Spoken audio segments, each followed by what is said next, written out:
vídeo eu vou te falar sobre a estrutura da voz ativa e da voz passiva no inglês.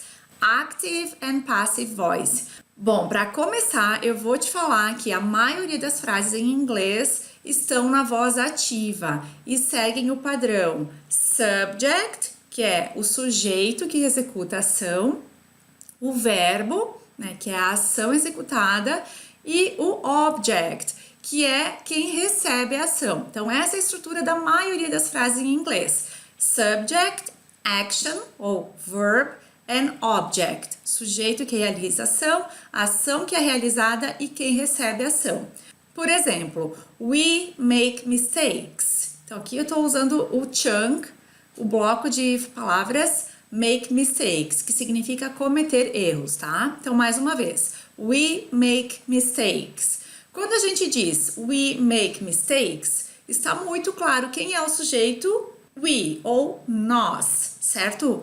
Make, cometemos ou fazemos. Mistakes, erros. Então, make é o verbo e mistakes é o object, é quem recebe a ação. Então, quando dizemos we make mistakes, temos essa estrutura muito visível, muito clara, né?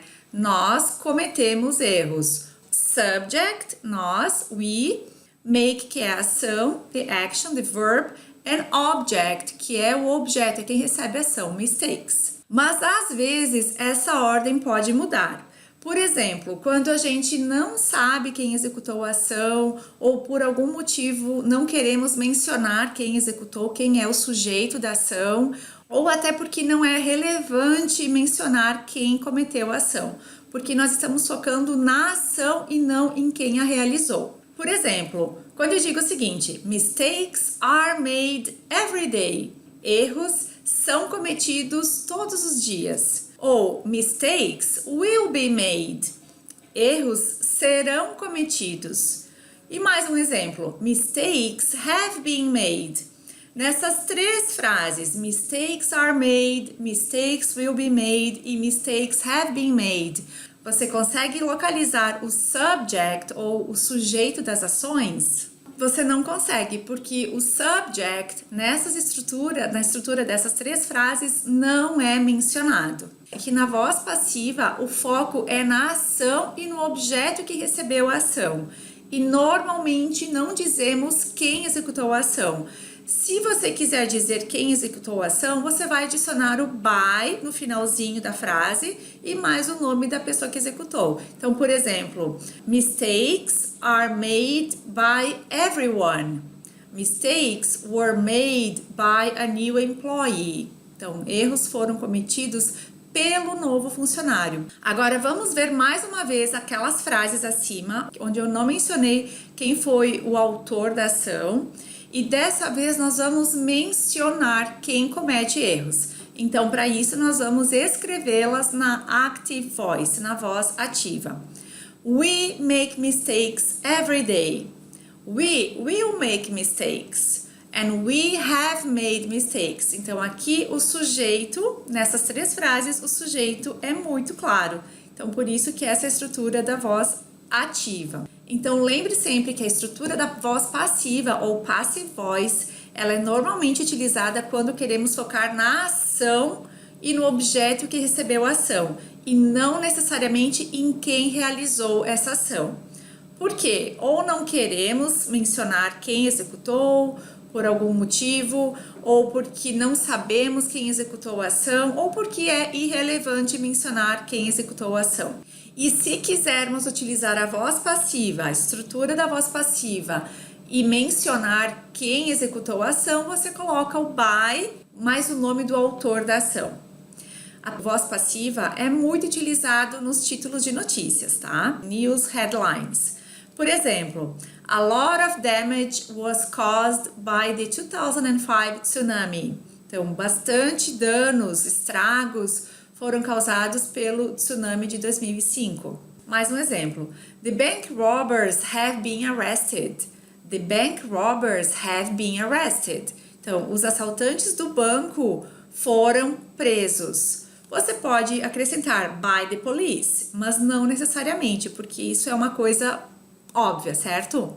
Social Security money is stolen. Social Security money é o dinheiro da Seguridade Social ou do INSS aqui no Brasil. Então, quando dizemos Social Security money is stolen, então estamos dizendo que o dinheiro da Seguridade Social é roubado. E você pode complementar dizendo por quem. By corrupt politicians, por exemplo. E agora vamos para a fórmula da voz passiva. Você precisa do objeto que recebeu a ação, mais o verbo to be, mais o past participle. O verbo to be deve ser conjugado no mesmo tempo verbal que foi usado na active voice. E agora vamos ver algumas frases na voz ativa e transformá-las na voz passiva. Então a gente vai transformar a frase de active para passive voice, para você entender como funciona esse processo. Vamos usar o exemplo da Tesla, que faz carros elétricos, certo? Então vamos à primeira frase. Tesla makes electric cars. Tesla makes electric cars. Essa é a voz ativa. O sujeito, subject, Tesla, ação makes, electric cars, o objeto que sofre ação. Subject, verb, object. Agora, para transformar essa frase em voz passiva, a gente inicia a frase com electric cars, que é quem recebeu a ação na voz ativa. Electric cars. Agora eu preciso colocar o verbo to be ali no meio. Então é o to be em qual tempo verbal? No simple present, porque na voz ativa a gente usou o makes, né? Tesla makes, simple present. Electric cars, o to be no simple present, are made, que é o passado particípio de make, by Tesla. Ok? Agora a mesma frase, só que no simple past. Então lembre que agora na voz passiva, o verbo to be vai ter que ser inserido na frase no tempo verbal simple past. Tesla made electric cars. A Tesla fez carros elétricos. Electric cars, que é o objeto, mais o passado do verbo to be, were, passado particípio do make, made by Tesla. Agora vamos ver um exemplo da mesma frase, só que no present perfect. Tesla has made electric cars. Tesla has made electric cars. Voz ativa.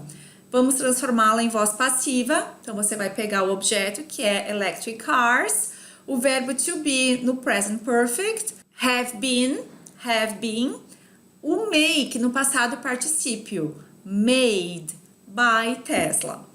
E um último exemplo desse vídeo com o futuro utilizando will. Tesla will make electric cars. Essa é a voz ativa. Vamos transformá-la em voz passiva. Então, electric cars will be, então o verbo to be no futuro, will be, e o make no past participle, made by Tesla. Então, esse mesmo processo ocorre com todos os tempos verbais. Então, se você ainda tem dificuldades na utilização dos tempos verbais em inglês, eu sugiro que você faça uma boa revisão, tenha bastante confiança na utilização dos tempos verbais em inglês, e aí, a partir disso, vai ficar mais fácil utilizar a voz passiva nas suas frases, na sua comunicação. Lembrando que a voz passiva, ela é mais utilizada em situações formais, em notícias, então é importante que você entenda esse conteúdo, mas não necessariamente você vai utilizá-lo muito na sua comunicação em inglês. Uma outra sugestão que eu dou é que você leia bastante jornais, notícias em inglês, porque essa estrutura aparece com bastante frequência nesse tipo de conteúdo. Eu vou deixar aqui abaixo um link para um website que eu sempre recomendo para os meus alunos, no qual você vai poder praticar o listening e o reading com notícias reais e de acordo com o seu nível. E aí você vai ter bastante exposição a esse tipo de estrutura. Bom, eu espero ter te ajudado com esse vídeo. Obrigada por estar aqui comigo. A gente se vê em breve com mais dicas de inglês.